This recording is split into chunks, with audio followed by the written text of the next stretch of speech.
all right, we're all good, we're all happy, we're all fed, we have a roof over our heads, we kept our jobs, you know. We didn't get a call from the principal at school, we're doing okay. We're doing okay.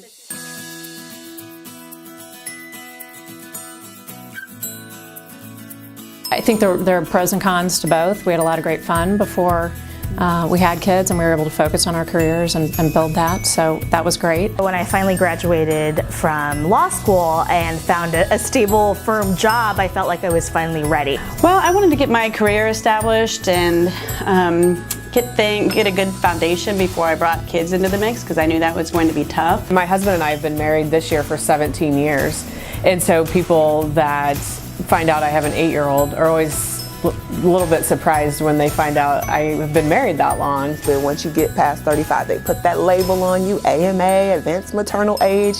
It's something that I remember getting stamped on me. Yes, I was 33 when I had my first child, and then 37 when I had my second. I don't knock anyone who decides to have children at whatever stage, but I just know this route was the best way for me to go, and it has worked out perfectly. I don't regret it. I wouldn't change it. So be encouraged, all you other AMAs out there. I'm also the oldest parent in my third graders class, so. That is a real thing. Mom guilt is, I mean, you can't be at two places at once. I think whether you're a stay-at-home mom or a full-time working mom or a part-time working mom, I think any mom probably carries some sort of mom guilt with them every single day. Multiple evenings in a row, I might be out and I might not get to pick him up from daycare. There's a lot of things that I can't go to, but I make it a priority to go to the things that I need to go to. I try to do the best possible job of being as productive as I can during the workday. That way when I get home with him, I can be fully present. I'm not thinking about work during those times when he's awake. When he was younger and he was going to bed at 7:30 or 8 o'clock, if I stayed too late, I would miss the whole thing, so the whole evening. So I've done my best to be able to get out when I can, and just know that I'll finish my work, but it may be a little bit later in the day before it gets done. Parenting creates so many pressures. If we would just let everybody do it the way they want to do it, it would be a lot easier. I don't know what that is. A work-life balance sounds fantastic. I'm not sure I even agree with the term work-life balance. I don't know why. I would tell new moms or people thinking about being a mom, don't expect work-life balance, but try for work-life satisfaction. I don't know that I found a good balance. I think I've learned to compartmentalize the mom guilt. I think that everyone talks about. But I've learned to tell myself that I'm only one person and I can't be everywhere that I want to be at the same time, and so I've just learned to deal with it. How do you balance work and how do you balance that with life? And I was always told that there's no such thing as balance. It's life balance, right? I mean, it's just figuring out how everything functions in your world and everyone's happy and things are working well at work. So do what energizes you so that you can be good at home and at work. You're never going to be the best every day at both, and to go easy on yourself. Forgive yourself. You're not going to have the best days every day. And once you identify the priorities, then you do find a way to make it work. Now that the kids are a little bit older, it's gotten so much better. And now I'm full-time, and I finally feel like I'm doing a better job at juggling being a mom and a professional, but it was very hard at the beginning, very hard. I mean, I want it all. I want to be able to have a great job. I want to be able to spend time with my family. I want to be able to do stuff with my friends as well. So I do my best to fit it all in. Some weeks are crazier than others. I think as a woman that it's not in our nature to stop and say like, oh, I should ask this person if they might be able to help. I think people who are thinking about being a mom or are starting out as a working mom, don't be afraid to say yes to help, because we all can return that favor.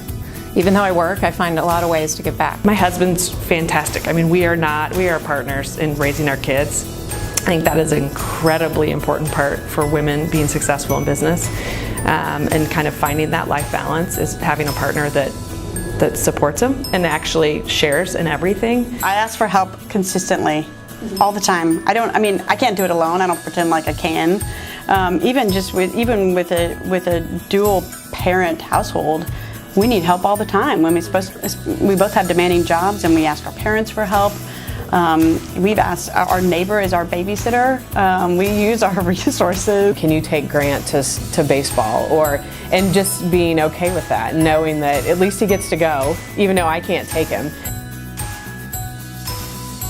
It's okay to say no. If I went to every single event that I was invited to, or every single child activity that the kids wanted to do, I mean, there's no way that I could get that done. And so I have to tell myself every day that it's okay to say no. It can't be your favorite word, but it has to be a word that you feel comfortable with using. And that's a respectable thing to do, because if you overcommit yourself, you're going to drop the ball. I feel like there's parents that can do different things. So there's some parents who can be at school all the time and help during the day, and there's other parents who can help financially, and there's other parents who can help organize an event or a thing. So I say no to the stuff that's kind of a lot more time during the day. I'm totally okay with that, because I say yes to the things that I can do. One, take care of yourself. Even after becoming a mom, it is so critical that you find times that you are able to care for yourself. You're not able to give your best self to your partner or your child if you're not first taking care of yourself. I don't create extra burden that I don't need. We literally every Sunday do the forecast for the week. Sometimes 2 weeks, but usually a week. So many things change. But we do the best we can to kind of figure out who's on first and who's running traps one day versus the other. If we need to have a plan B and have somebody else pick up or somebody else drive carpool. I exercise every day. I try to get up very early and create some time for myself. I try to spend a lot of quality time with my kids in the evenings around carpooling to activities. And then I do create some intentional time with my husband, so that although he's probably the most neglected in the whole scheme of things, I want to make time for him. My husband and I use Google Calendar as well, and so that way we can always look at each other's schedules outside of work and see, okay, what does he have and what do I have, and just make sure we can cover each other and get Grant where he needs to go or where we need to be too. Outsource everything you can. So anything, try to outsource the things you absolutely don't have to do yourself and get rid of some of that burden. We only get a lot of moments one time, so you want to make sure you're there. But my number one thing is always make sure you take care of you. I'm going on my first solo vacation later this month. It was something that I realized I needed to do for me, to take care of me. No husband, no kid. We got to take care of ourselves.